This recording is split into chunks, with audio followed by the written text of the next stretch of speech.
وہ عذر جن کی وجہ سے رمضان میں روزے نہ رکھنا جائز ہے اور روزوں کی قضا۔ نمبر 1، وہ عذر جن کی وجہ سے رمضان میں روزہ نہ رکھنا جائز ہے۔ بیماری، سفر، حمل اور دودھ پلانے کی وجہ سے روزے کا چھوڑنا، حیض اور نفاس۔ بیماری، مریض کے لیے رمضان میں روزہ نہ رکھنا جائز ہے، کیونکہ اللہ تعالیٰ فرماتے ہیں تم میں سے جو شخص بیمار ہو یا سفر میں ہو تو وہ اور دنوں میں گنتی کو پورا کرے، یعنی روزوں کی قضا کر لے۔ ہر مرض یا بیماری کی وجہ سے روزہ نہ رکھنا جائز نہیں، بلکہ جس بیماری کی وجہ سے مریض کے تکلیف میں مبتلا ہونے کا خطرہ ہو یا کسی قسم کا نقصان پہنچنے کا خطرہ ہو، صرف اس کی وجہ سے روزہ نہ رکھنا جائز ہے۔ مریض کا بیماری کی وجہ سے روزے کو چھوڑ دینا، اگر مریض نے بیماری کی وجہ سے روزہ چھوڑ دیا اور بیماری کے ٹھیک ہونے کی امید بھی ہو تو ٹھیک ہوتے ہی اس پر ان دنوں کی جس میں اس نے روزے چھوڑے تھے قضا واجب ہے، کیونکہ اللہ تعالیٰ فرماتے ہیں تم میں سے جو شخص بیمار ہو یا سفر میں ہو تو اور دنوں میں گنتی کو پورا کرے۔ اور اگر بیماری ایسی ہو جس کے ٹھیک ہونے کی امید نہ ہو، یا اگر انسان عمر میں بڑا ہونے کی وجہ سے روزہ رکھنے سے مکمل طور پر عاجز ہو تو وہ ہر روز فدیے میں آدھا سا چاول یا اس جیسی کوئی اور چیز دے دیا کرے۔ سفر، مسافر کے لیے رمضان میں روزہ نہ رکھنا جائز ہے اور اس پر قضا واجب ہے، کیونکہ اللہ تعالیٰ فرماتے ہیں تم میں سے جو شخص بیمار ہو یا سفر میں ہو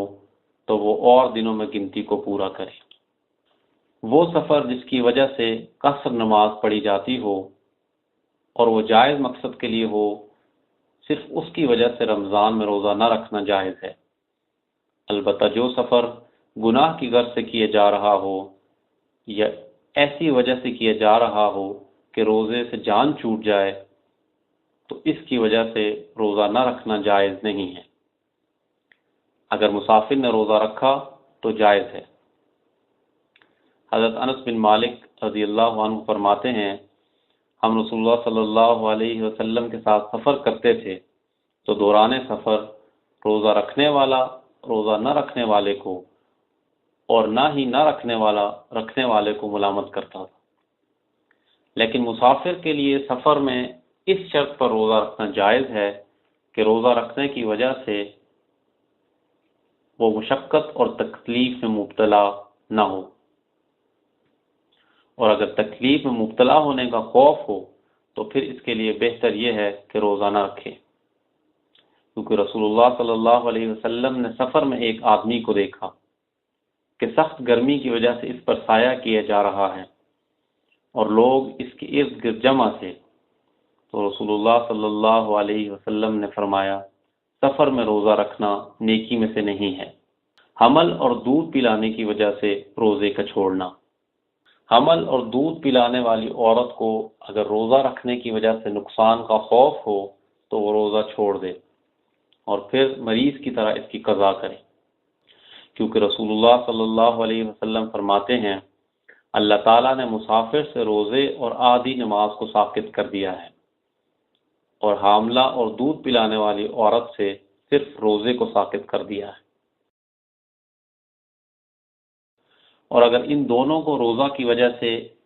اپنی جان کے بارے میں کوئی خطرہ اور خوف نہ ہو،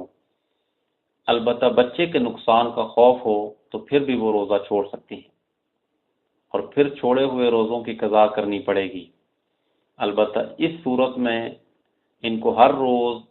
مسکین کو کھانا بھی کھلانا پڑے گا، کیونکہ حضرت ابن عباس رضی اللہ عنہ فرماتے ہیں اور حاملہ اور دودھ پلانے والی عورت کو اگر روزہ رکھنے کی وجہ سے اپنی اولاد کو نقصان پہنچنے کا خطرہ اور خوف ہو تو وہ دونوں افطار کریں اور مسکین کو کھانے کھلائیں۔ حیض اور نفاس، جس عورت کو حیض اور نفاس کا خون آتا ہو اس پر روزہ نہ رکھنا واجب ہے، اور اگر اس نے روزہ رکھا تو ٹھیک نہیں ہے۔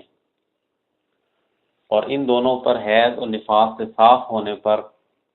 چھوڑے ہوئے دنوں کے روزوں کی قضا واجب ہے، کیونکہ جب حضرت عائشہ رضی اللہ عنہا سے پوچھا گیا کہ حائضہ پر روزوں کی قضا تو واجب ہے، البتہ نماز کی قضا واجب نہیں ہے، اس کی کیا وجہ ہے؟ تو انہوں نے فرمایا جب ہم پر ایسی حالت آتی ہے تو ہمیں روزوں کی قضا کا حکم دیا جاتا، البتہ نمازوں کی قضا کا حکم